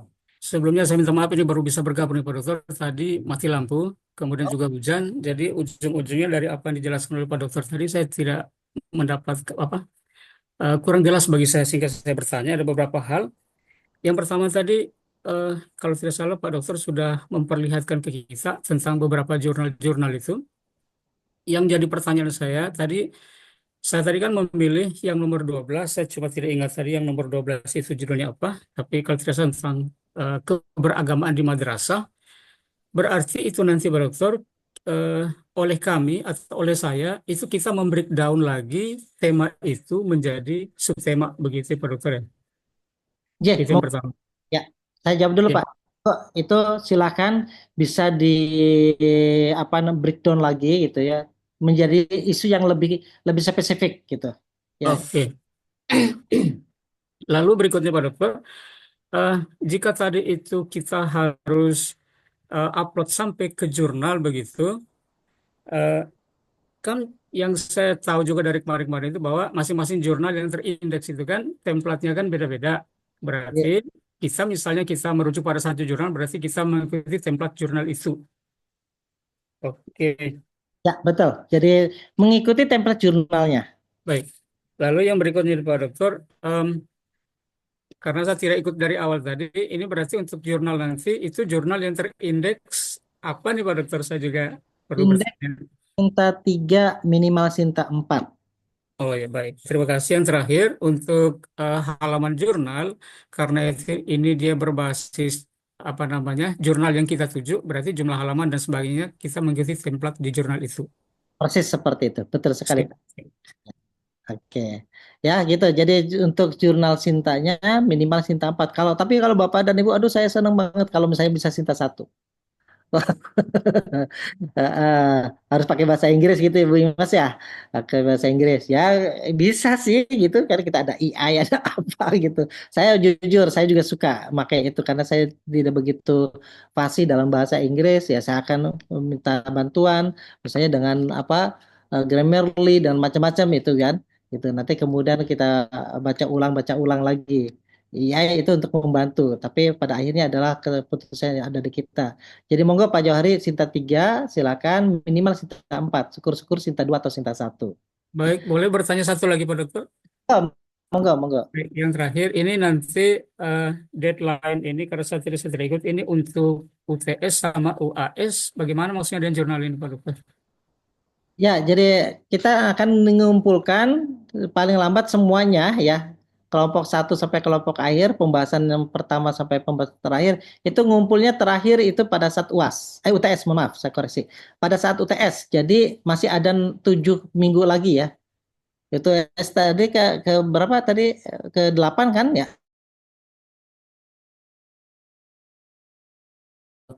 Ya setelah Lebaran, tapi nanti biasa nggak bisa kalau nggak dikerjain habis Lebaran nanti ada banyak pekerjaan yang lain gitu. Jadi selama bulan puasa yuk kerjakan lah gitu.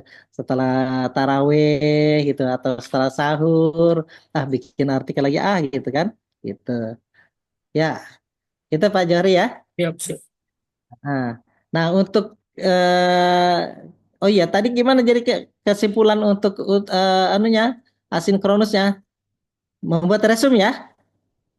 Betul, Bapak. Baik, kalau gitu nanti setiap minggu, insya Allah saya akan submit, akan kirim beberapa bahan-bahan yang bisa membantu kita semuanya untuk untuk bahan pengayaan, pengetahuan untuk Bapak dan Ibu nanti resume.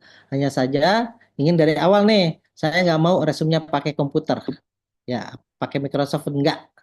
Iya, Pak. Bapak dan Ibu lebih pinter gitu. Ketawa aja nih Bu Imas ini. Ya, Minimal satu halaman ya, Pak. ya. Gimana, Pak? 2, 1. Satu halaman. Iya. Saya karena semester kemarin ngajar di anak-anak S1 juga di PJJ ini. Ya, kok pada pinter-pinter ya kata saya ini. Oh iya. Ternyata kok jawabannya mirip-mirip kata saya. Ah, udah deh kalau gitu. Jadi nanti tulis tangan ya.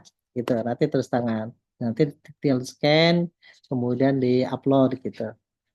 Gitu ya. Nanti ingatkan lagi, saya khawatir karena yang kelas satunya kelas D itu polanya tidak seperti kelas C ini untuk pertemuan apa namanya asinkronusnya. Mereka tadi sudah saya sampaikan bahwa masing-masing kelompok bikin YouTube, kemudian YouTube-nya diupload di apa di aplikasi, kemudian nanti saling kita bercerita, saling memberikan komentar di ruang diskusi di aplikasi itu. Gitu. Itu yang kelas D. Ini yang kelas C kita sepakati adalah masing-masing minggu pada saat kita asinkronus adalah menggunakan resume. Insya Allah kita akan siapkan artikel-artikelnya, bahan-bahannya untuk Bapak dan Ibu resume. Nah, mungkin saya mohon maaf ini terakhir. Ini udah mau habis waktunya. Bapak dan Ibu sekalian, kalau toh apa ya, saya saran lah mungkin monggo saya sih dengan senang hati ini kalau Bapak dan Ibu mau mensitasi tulisan saya. Hehehe, gitu. Ya, Pak. Bapak dan Ibu sudah punya Google Scholar belum? Sudah, Pak. Udah ya. Nah, nanti ini cari aja Google Scholar ya. Ini tulisan saya. Monggo ada beberapa artikel, ada beberapa jurnal, buku yang mudah-mudahan masih terkait dengan sebentar, masih terkait dengan tulisan Bapak dan Ibu, artikel Bapak dan Ibu. Ya, ini saya baru dikutip oleh 528 kutipan. Ini sejak tahun 2020. Ini kutipannya, ini baru H index ya, sudah masuk di H index. Ini ada buku. Ini terkait dengan kepesantrenan, ada yang terkait dengan ini di Sinta 1 Kijis ini tentang etika dalam Islam. Kemudian ini tentang moderasi beragama nih, penguatan moderasi beragama untuk apa namanya ekstremitas ya, menghadapi ekstremitas di lembaga pendidikan. Ini kan tadi itu ada tuh di moderasi beragama dan transformasinya di lembaga pendidikan mungkin bisa ngetip ini. Ini saya tulis di jurnal internasional ya itu jurnal Namibian. Kemudian ini ada buku Raja Grafindo. Kemudian ini juga ada di jurnal Sinta 1 ya Al Jamiah itu sudah terindeks Scopus. Tapi ini terkait dengan hadis. Kemudian ini juga ada itu tantangan kontribusi peran dan tantangan jaringan intelektual pesantren sudah masuk di jurnal Sinta 1 ini Islam Futura ini. Kemudian juga yang lain ini pengembangan pendidikan life skill di pesantren Alitkon ya dengan mahasiswa dengan yang kita bimbing silakan. Dan ini masih ada ya ada ratusan artikel-artikel saya yang lain yang mungkin bisa memberikan apa bisa dijadikan rujukan oleh Bapak dan Ibu. Ini untuk masjid ya, eko masjid.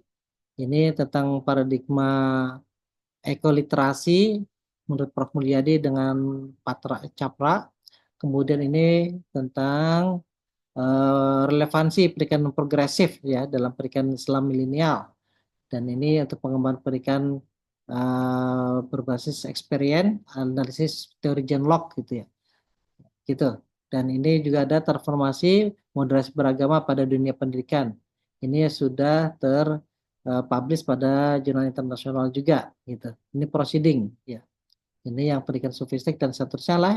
Itu nanti silakan dibuka aja. Ini di jurnal Sinta 1 Implementation of Knowledge Integration of Islam. Ini implementasi integrasi ilmu ya. Dan seterusnya ini. Monggo, monggo. Silakan nanti tuh cari aja di Google Scholar Swendi @winjkt ya ininya emailnya. Mungkin Sudah. Ya, oke ya, Bapak Ibu sekalian. Izin bertanya tentang minimal review itu, Pak. Tulis tangan. Resume.